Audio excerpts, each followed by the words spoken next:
जय शिव शंकर भगवान की जय। तो ब्रह्मा जी ने कहा, हे नारद, शिव राम का उच्चारण करने से करोड़ों जन्मों के पाप नष्ट हो जाते हैं।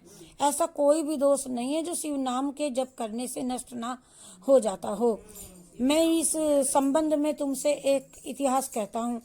उज्जैनपुरी में एक महा पापी ब्राह्मण रहा करता था। ब्राह्मण, उसका नाम असमचित था। जब उसने जन्म लिया तो उसके पिता की मृत्यु हो गई, और जब वो 5 वर्ष का हुआ तो उसकी माता भी मर गई। तो इस प्रकार माता पिता से हीन हो गया वह बालक, और अत्यंत दुखी हो गया और निर्धन हो गया। वह किसी प्रकार की विद्या भी तो नहीं पढ़ सकता था। जब वह जवान हुआ तो चोरी करना सीख गया, और फिर वह प्रदेश में चला गया और वहां अनेक प्रकार के पाप कर्म करने लगा। हे नारद, एक समय वह कुछ अन्य चोरों के साथ में माया क्षेत्र में आ गया, प्रयाग में आ गया। चोरी करने के विचार से वहां जा पहुंचा। जिस समय वह अपने साथियों सहित इधर उधर घूम रहा था, उसी समय उसने ये देखा कि एक स्थान पर कुछ ब्राह्मण बैठे हुए हैं और शिव जी का पूजन कर रहे हैं, स्तुति कर रहे हैं। उनकी कथा में पठन पाठन में वह भी आकर के नाम मात्र को संलग्न है। असमचित ने उन्हें देख करके अपने सारे साथियों से कहा, चोरों से, हे भाइयों, ऐसा मालूम होता है कि ये लोग तो बड़े ही बड़े धनवान हैं।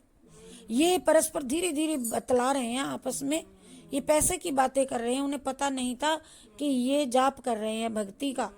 वो सोच रहे थे ये पैसे गिनने की बात कर रहे हैं, और इससे भी यही प्रतीत होता है कि मानो ये अपने धन के संबंध में कोई मंत्रणा गणना काउंटिंग कर रहे हो। अतः तुम इन लोगों की बातचीत ध्यान से सुनो, और मैं धन लूट करके चला जाऊंगा, और इन्हें मार भी दूंगा। मैं इनका धन लूट करके और इन्हें मार डालूंगा। पता लगा। हे नारद, ये विचार करके असमचित अपने साथियों सहित शिव भक्तों का स्वरूप धारण करके, ब्राह्मणों का बाना भर के चोर वस्त्र आदि बदल करके उन शिव पूजकों के समीप जा बैठा, पहुंचा और प्रणाम करके उनके समीप बैठ गया।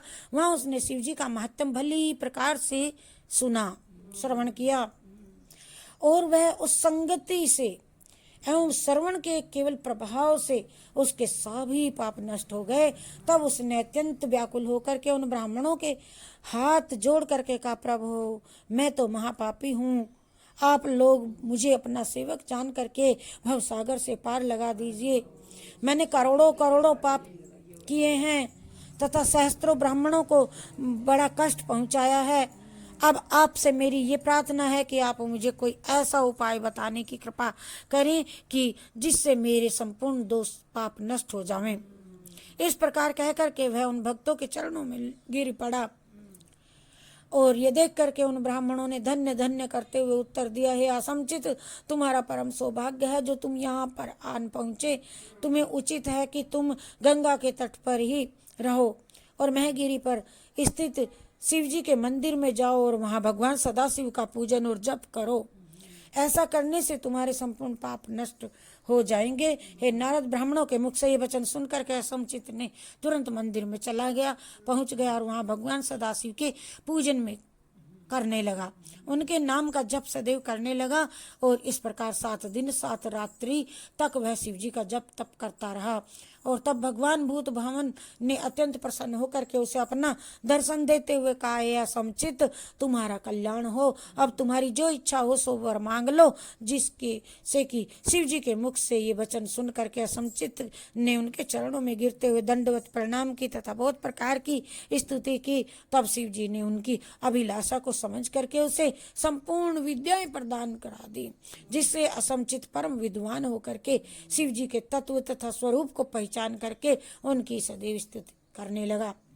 उस समय शिव जी अत्यंत प्रसन्न होकर के बोले, ओ असमचित, हम तुम्हारे गण बन करके विमान पर, अब तुम हमारे गण बन करके विमान पर चढ़ो और कैलाश पर्वत पर सदैव सदैव निवास करो। आज से तुम्हारा नाम नील होवेगा तथा हम नीलेश्वर नाम से प्रसिद्ध होंगे, वहां विराजमान रहेंगे नीलेश्वर होकर के उसी स्थान पर। ये पर्वत भी नील पर्वत के नाम से संसार में प्रसिद्ध होगा तथा इसका स्मरण जो भी कोई कर लेगा, स्मरण मात्र करने से सबको सुख सुख मिलेगा। और गंगा के तट पर जो ये कुंड है उसमें स्नान करने से मनुष्य को हमारे स्वरूप ही हमारी भांति प्राप्ति हो जाएगी। उसे हमारी ये नीला पर्वत तथा नीलेश्वर लिंग सब प्राणियों को अत्यंत आनंद प्रदान करने वाले और तथा सब प्रकार के दुखों को दूर करने वाले होंगे। तभी से ये वह स्थान अत्यंत प्रसिद्ध है और उसे देखने मात्र से ही महापापी मनुष्य भी संपूर्ण पापों से रहित होकर के पवित्र हो जाता है। जिस प्रकार असमचित नामक पतित ब्राह्मण नील का स्वरूप धारण करके शिवपुर को प्राप्त हुआ और शिवजी की का गण बना, और उसी प्रकार अन्य बहुत से लोगों ने भी शिवजी के नाम का जप कर करके उस ऊंचे परम पद को प्राप्त किया। बोलो जय जय भोले भंडारी, जय जय भोले भंडारी, जय जय भोले भंडारी, जय जय भोले भंडारी, जय जय भोले भंडारी, जय जय भोले भंडारी।